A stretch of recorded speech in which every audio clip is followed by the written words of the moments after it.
বিসমিল্লাহির রহমানির রহিম। প্রিয় দেশবাসী, আসসালামু আলাইকুম।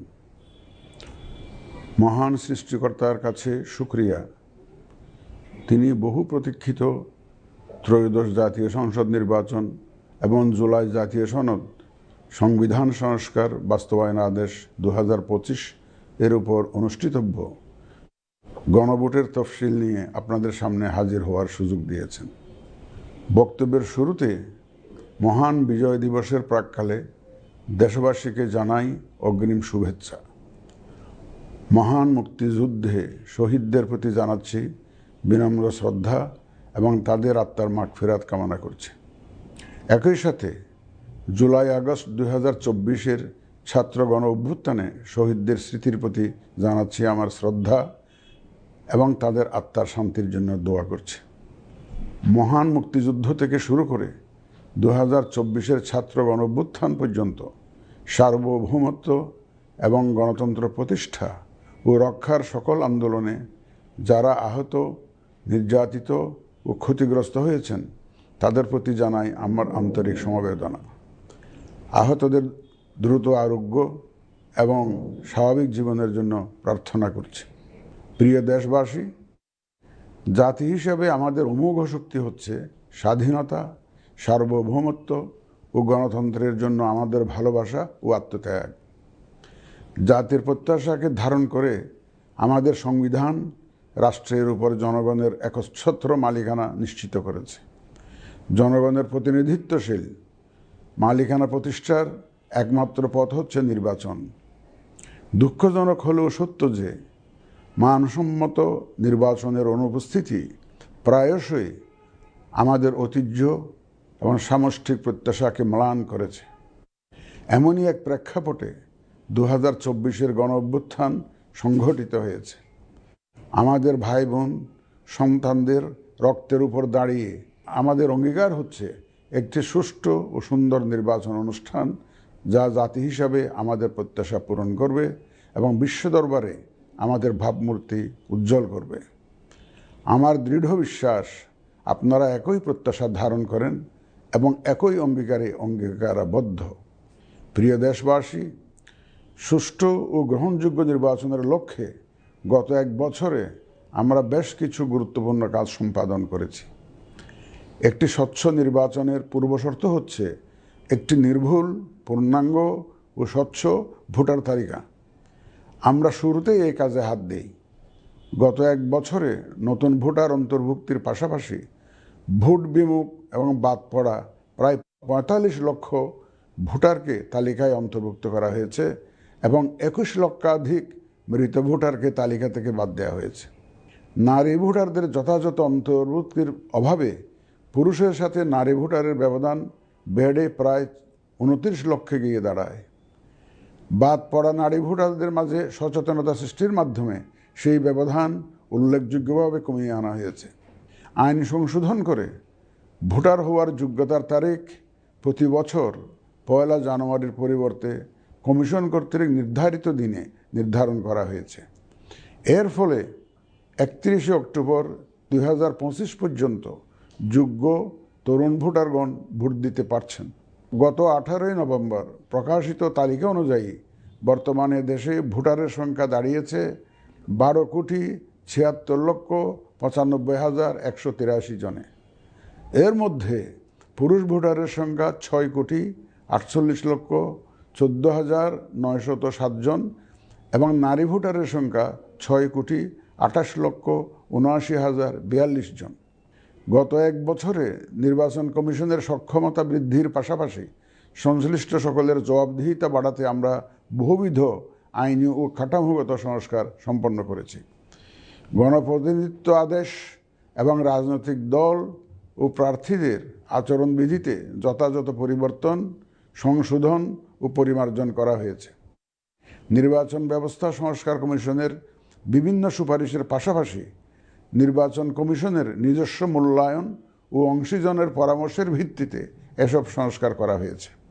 এই উদ্যোগ সফলভাবে সম্পন্ন করতে সহযোগিতার জন্য আমি অন্তর্বর্তীকালীন সরকার, নির্বাচন ব্যবস্থা সংস্কার কমিশন ও জাতীয় ঐকমত্য কমিশন সহ সকল অংশীজনদের জানাই আমার কৃতজ্ঞতা। প্রিয় দেশবাসী, বিভিন্ন কারণে এবারের নির্বাচন আমাদের জাতির ইতিহাসে অনন্য ও গুরুত্বপূর্ণ। প্রথমত, প্রকৃত গণতান্ত্রিক ধারা পুনঃপ্রতিষ্ঠার পাশাপাশি কাঙ্ক্ষিত সংস্কার প্রশ্নে সিদ্ধান্তের নির্বাচন এটি। এবার জাতীয় সংসদ নির্বাচন ও গণভোট একই দিনে অনুষ্ঠিত হবে, যা একটি নতুন অভিজ্ঞতা। দ্বিতীয়ত, সংশ্লিষ্ট সকল রাষ্ট্রীয় ও গণতান্ত্রিক প্রতিষ্ঠানের জন্য এই নির্বাচন হচ্ছে সক্ষমতা প্রমাণ করে ভাবমূর্তি পুনরুদ্ধারের অনন্য সুযোগ। তৃতীয়ত, দীর্ঘ গণতান্ত্রিক আন্দোলন সংগ্রামের পর দেশের স্বার্থে রাজনৈতিক দলসমূহের মাঝে সৌহার্দ্যপূর্ণ গণতান্ত্রিক প্রতিযোগিতার ধারা প্রবর্তনের দাবি রাখে এই নির্বাচন। চতুর্থত, প্রায় অকার্যকর পোস্টাল ভোট ব্যবস্থাকে পরিমার্জন করে এই নির্বাচনে একটি কার্যকরী রূপ দেয়া হচ্ছে। বিশেষ করে বাংলাদেশের অন্যতম চালিকা শক্তি আমাদের রেমিটেন্স যোদ্ধা তথা প্রবাসী বাংলাদেশি ভোটারদের প্রথমবারের মতো ভোটের আওতায় আনা হচ্ছে। একইভাবে প্রথমবারের মতো ভোটের আওতায় আসছেন আইনি হেফাজতে থাকা ভোটারগণ। এছাড়াও নিজ নির্বাচনী এলাকার বাইরে কর্মরত সরকারি কর্মচারী এবং নির্বাচন অনুষ্ঠানের সাথে সম্পৃক্ত ব্যক্তিগণ পোস্টাল ব্যালটের মাধ্যমে এবার ভোট দেবেন। প্রিয় ভোটারবৃন্দ, ভোট আপনার শুধু নাগরিক অধিকারই নয়, বরং পবিত্র আমানত ও দায়িত্ব। এই দায়িত্ব সচেতনভাবে আপনারা পালন করবেন, এ আমার বিশ্বাস। যে কোনো ভয়ভীতি, প্রলোভন, প্রবঞ্চনা এবং সীমাবদ্ধতার ঊর্ধ্বে উঠে নিঃসংকোচে আপনাদের ভোটাধিকার প্রয়োগ করুন। আপনাদের নিরাপদ ও উৎসবমুখর অংশগ্রহণ নিশ্চিতকল্পে সংশ্লিষ্ট সকল প্রতিষ্ঠান ও বাহিনী কাজ করবে। ধর্ম, গোত্র, গোষ্ঠী, লিঙ্গ নির্বিশেষে সকলে এই আনন্দ আয়োজনে অংশগ্রহণ করুন। পরিবারের প্রতিবন্ধী, বয়স্ক ও সন্তান সম্ভবা মা সহ সকলকে নিয়ে ভোট দিতে আসুন। আমি আশা করি আপনাদের স্বতঃস্ফূর্ত অংশগ্রহণের মাধ্যমে ভোটের অনুষ্ঠান উৎসবে রূপ নেবে। প্রবাসে বসবাসরত প্রিয় ভোটারগণ, প্রবাস থেকে ভোটদানের জন্য নিবন্ধন কার্যক্রম গত 18 নভেম্বর থেকে চলমান আছে।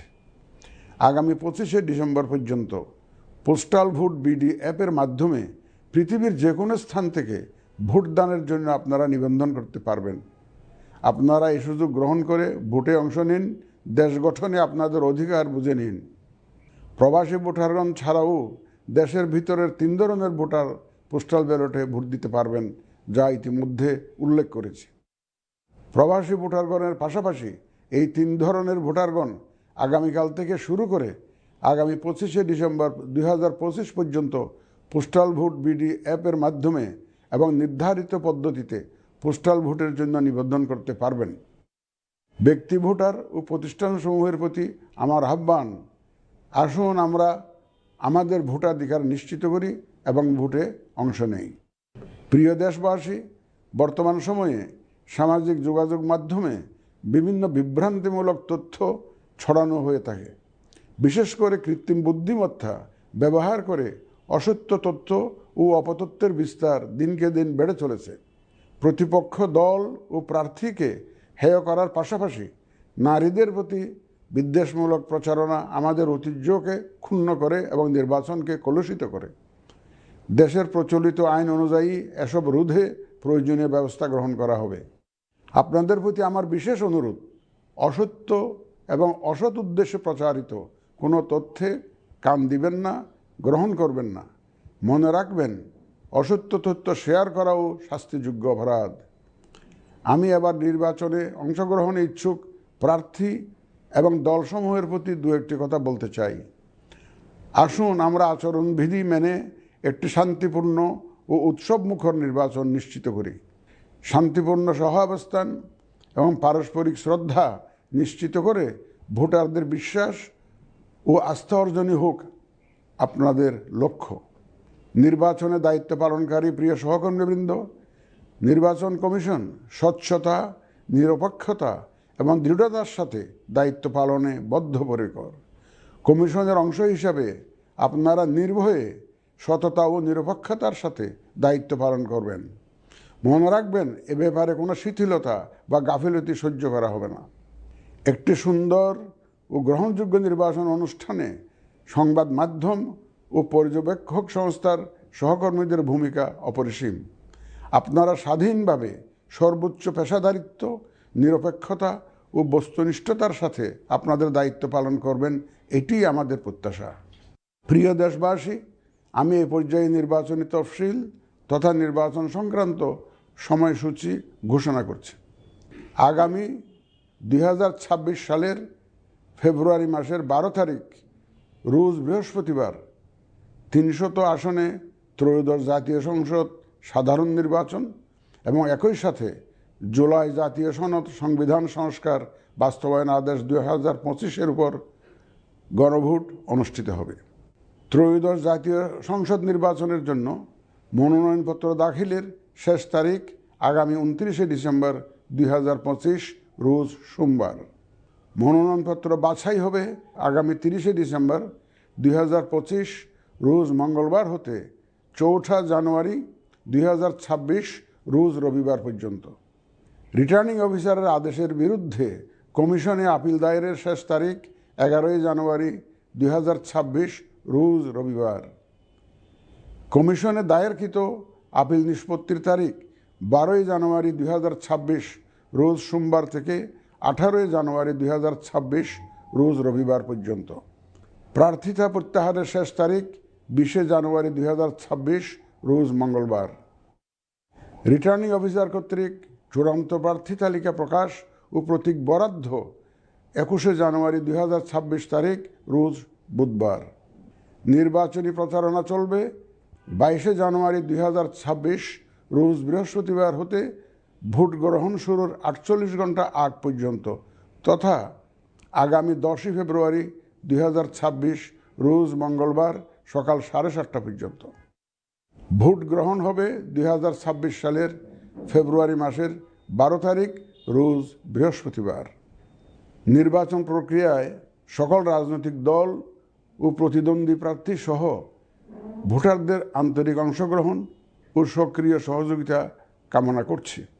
সকলের প্রতি আমার আহ্বান, আসন্ন ত্রয়োদশ জাতীয় সংসদ নির্বাচন ও গণভোট সফল করে আমাদের গণতান্ত্রিক অগ্রযাত্রায় ঐতিহাসিক ভূমিকা রাখুন। মহান আল্লাহ আমাদের সহায় হন।